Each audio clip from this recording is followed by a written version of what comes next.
जय श्री कृष्ण, जय श्री राम। श्रीमद् भागवत के चतुर्थ स्कंद में अब हम आगे बढ़ते हैं। पिछली कथा में हमने सुना था कि पृथु राजा ने किस तरह से अश्वमेध यज्ञ पूर्ण किए। वे पूरे 100 यज्ञ तो पूर्ण नहीं कर पाए, लेकिन फिर भी उन्हें 100 अश्वमेध यज्ञ का पुण्य जरूर प्राप्त हुआ, उसका फल जरूर प्राप्त हुआ। अब आगे बढ़ते हैं। तो आगे जब महाराज पृथु यज्ञ करके अपने राज्य वापस लौटे तो सभी प्रजा ने उनका भव्य अति भव्य स्वागत किया। आप यूँ समझिए कि जिस तरह भगवान श्री राम अयोध्या लौटते हैं तब उनका स्वागत होता है, उसी तरह से यहाँ पर भी राजा पृथु का प्रजा ने अति भव्य स्वागत किया। फिर राजा पृथु अपना राज्य शासन चलाने लगे। काफ़ी समय बीत गया। इसके बाद राजा पृथु ने दीक्षा ली। वह दीक्षा थी महासत्र की। महासत्र की दीक्षा लेने पर सभी देवी देवता, ब्रह्मर्षि, राजर्षि और पूरा समाज एकत्र हुआ और उन्हें आशीर्वाद दिया, उनका सत्कार भी किया और राजा ने भी उन सभी अतिथियों का सत्कार किया। दीक्षा के नियम अनुसार वे सभी आभूषणों को उतारकर खड़े हुए। राजा पृथु ने अपनी प्रजा को उपदेश दिया। उन्होंने कहा कि अगर कोई राजा अपनी प्रजा से केवल कर वसूलने का काम करता है तो वह महापापी कहलाता है, पाप का भोगी बनता है। उन्होंने आगे कहा कि जो राजा अपनी प्रजा को धर्म पालन करना ना सिखाए तो वह राजा पाप का भोगी बनता है, अपना सारा ऐश्वर्य ऐश आराम धो बैठता है। तो मैं यह चाहता हूँ कि आप पूरे हृदय से भगवान की भक्ति करें, उनकी पूजा अर्चना करें, परस्पर एक दूसरे में दोष दृष्टि ना करें और अपने कर्तव्यों का पालन करें। इससे क्या होगा कि मुझे मतलब कि पृथु राजा को पुण्य फल प्राप्त होगा और वे परलोक धाम सिधारते वक्त उन्हें कोई कष्ट नहीं होगा और वे सीधे वैकुंठ धाम पहुँचेंगे।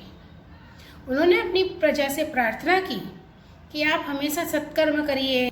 उन्होंने अपनी प्रजा से कहा कि आप जब अपने कर्तव्य का पालन करते रहेंगे तो इससे मुझ पर आपका बड़ा ही अनुग्रह होगा। वे कहते हैं कि चाहे कोई भी कर्म हो उसका फल उस व्यक्ति को ज़रूर मिलता है। तो क्योंकि मैं राजा हूँ तो प्रजा के कर्म फल भी मुझे मिलेंगे। श्री हरि की पूजा करने से, उनकी नित्य पूजा करने से आपको परम शांति रूप मोक्ष प्राप्त जरूर होगा। इसके बाद महाराज पृथु ने ये भी कहा कि हिरण्यकश्यप भगवान से नफरत करते थे, उनकी निंदा करते थे, लेकिन फिर भी प्रहलाद जी के कारण उन्हें मोक्ष पद प्राप्त हुआ। तो इस तरह से पुत्र के अच्छे कर्मों की वजह से पिता को मोक्ष पद जरूर प्राप्त होता है। प्रजा जो है वो राजा के पुत्र ही होते हैं, पुत्र के समान होते हैं। तो अगर प्रजा अच्छा कर्म करती है तो राजा को भी मोक्ष पद प्राप्त होता है। इसके बाद सनक आदि ऋषि जो 4 भाई हैं, उन्होंने राजा पृथु को अध्यात्म योग की शिक्षा दी, उन्हें उपदेश दिया।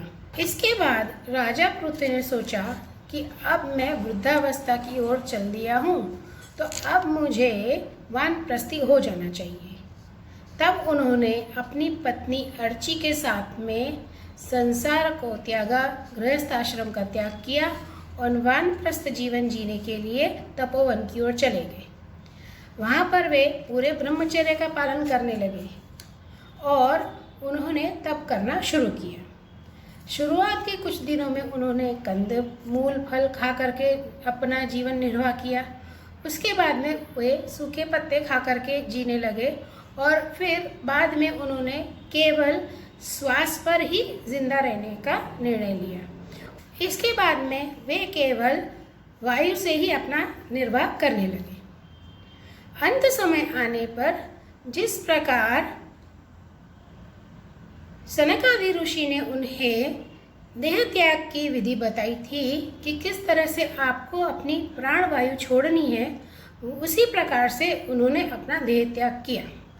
अपनी एड़ी से गुदा के द्वार को रोक करके प्राणवायु को धीरे धीरे मूलाधार, फिर मूलाधार से ऊपर उठा करके नाभि,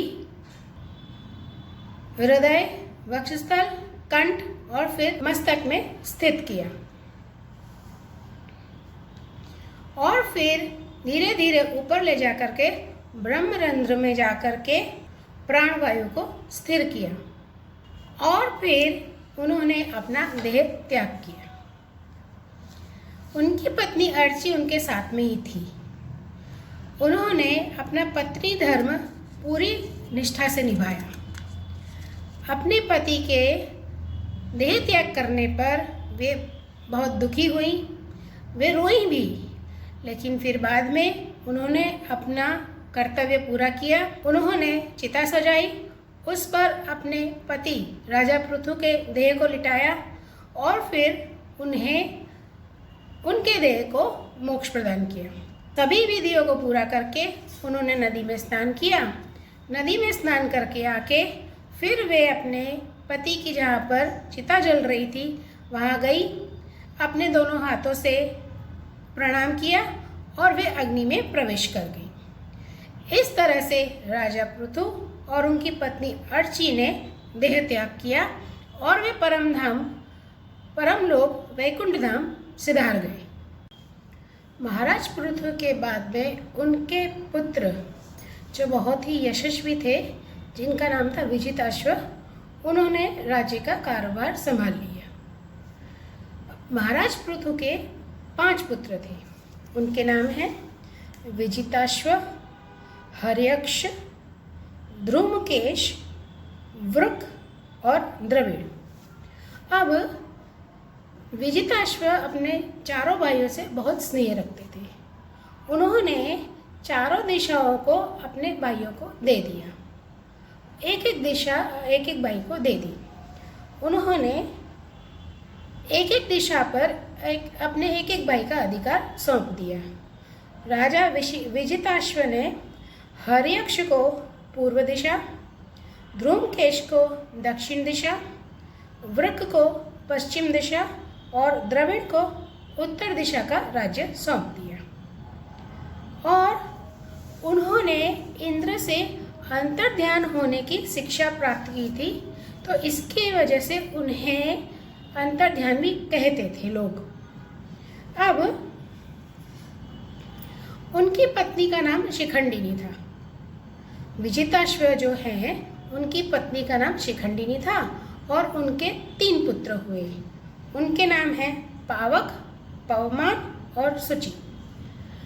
पूर्व काल में ये तीनों अग्नि के ही रूप थे, लेकिन वशिष्ठ जी के श्राप से उन्हें पृथ्वीलोक पर जन्म लिया और योग मार्ग से फिर से वे अग्नि रूप हो गए। विजिताश्व, जिनका दूसरा नाम अंतर्ध्यान है, उनकी एक और पत्नी थी जिनका नाम है नभस्वती और उनसे उनको एक पुत्र प्राप्त हुआ जिसका नाम था हर्विर्धान। हर्विधान की पत्नी का नाम था हर्विधानी। हर्विधानी को 6 पुत्र प्राप्त हुए। उनके नाम हैं बहिर्षद, गय, शुक्ल, कृष्ण, सत्य और जीतव्रत। बहिर्षद योगाभ्यास और कर्मकांड में बहुत ही कुशल थे और उन्हें प्रजापति का पद प्राप्त था। उन्होंने अपने पूरे जीवन काल में बहुत यज्ञ किए थे। इसकी वजह से उन्हें प्राचीन बरही नाम से लोग जानने लगे। वे प्राचीन बरही नाम से बहुत विख्यात हुए। बहिर्षद यानी कि प्राचीन बरही का विवाह ब्रह्मा जी की आज्ञा से समुद्र की पुत्री शतद्रुति से हुआ। शतद्रुति बहुत ही सौंदर्यवान थी और उनके 10 पुत्र हुए जिनका नाम है प्रचेता और वे सभी एक जैसे ही गुण वाले थे।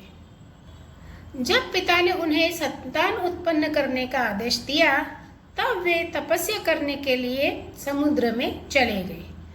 वहाँ उन्होंने 10,000 वर्ष तक घोर तपस्या की और फिर वे पृथ्वी पर वापस लौटे।